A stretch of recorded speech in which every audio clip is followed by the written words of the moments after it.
Why do you want to pet every cute animal? You see a dog on the street, it looks up at you.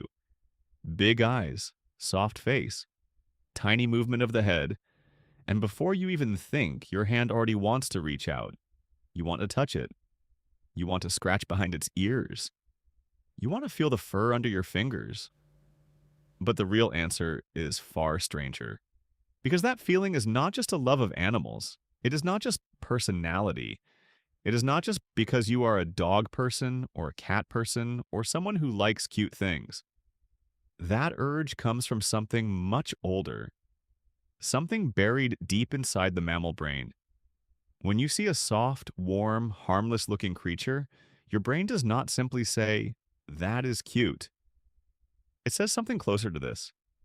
Protect it, approach it, touch it, keep it close. And that reaction may be one of the oldest forms of emotional programming your body still carries. Long before humans had cities, long before humans had language, long before anyone had pets sleeping on beds or cats sitting on keyboards, your ancestors lived in a world where survival depended on reading living bodies. A face could mean danger, a movement could mean threat, a sound could mean predator. But some shapes meant something else. A round face, large eyes, small nose, soft features, a helpless body. These signs told the adult brain one thing. This is young, this is vulnerable, this needs care. In 1943, the Austrian ethologist Konrad Lorenz gave this pattern a name. Kindchen schema. Baby schema. It means the set of infant-like features that make a creature look cute. A large head, big eyes, rounded cheeks, a small chin, soft proportions. These features evolved in human infants because human babies are extremely helpless. A newborn deer can stand, a baby turtle can crawl toward the sea, but a human baby cannot do much at all. It cannot feed itself, it cannot protect itself, it cannot run away. It survives because adult brains are pulled toward it. Cuteness is not decoration. Cuteness is a survival signal. It reaches into the adult brain and turns on attention, tenderness, and care. But here's the strange part.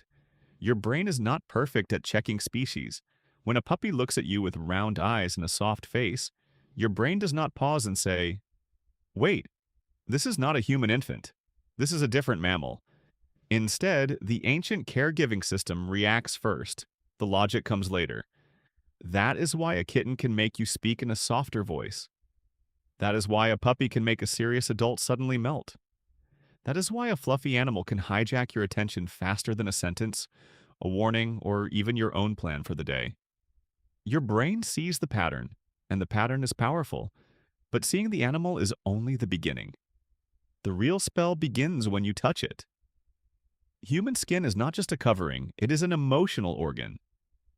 Hidden inside your skin are specialized nerve fibers that respond especially well to slow, gentle touch. They are called C-tactile afferents. That sounds complicated, but the meaning is simple. They are touch sensors tuned for comfort. They respond best when something warm and soft moves slowly across the skin. Not too fast, not too rough. More like a gentle stroke. The kind of motion you use when petting a dog. The kind of motion you use when touching a cat's fur.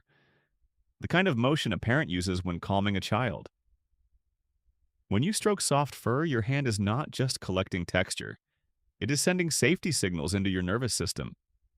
The message travels from your skin into emotional parts of the brain, and your body begins to shift. Your breathing may slow, your shoulders may drop, your heart rate may soften, your stress response may begin to quiet down. This is why petting an animal can feel strangely grounding. Nothing in your life has changed. The email is still there. The problem is still there.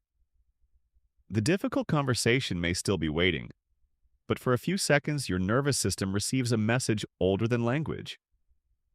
There is another warm living body here. You are not alone. You are safe enough to soften. And then comes oxytocin. Oxytocin is often called the bonding hormone. That name is too simple, but it points in the right direction. Oxytocin is involved in trust, attachment, social connection, and the feeling that another living being is safe to be near. It helps bond parents and children. It helps strengthen social relationships. And in human-dog interaction, researchers have found that affectionate contact and mutual gaze can be linked with oxytocin changes in both species. That means the bond is not only psychological, it is chemical. When a dog looks at you and you look back, and then your hand moves through its fur, your bodies may enter a feedback loop. Eye contact, touch, warmth, reward, connection.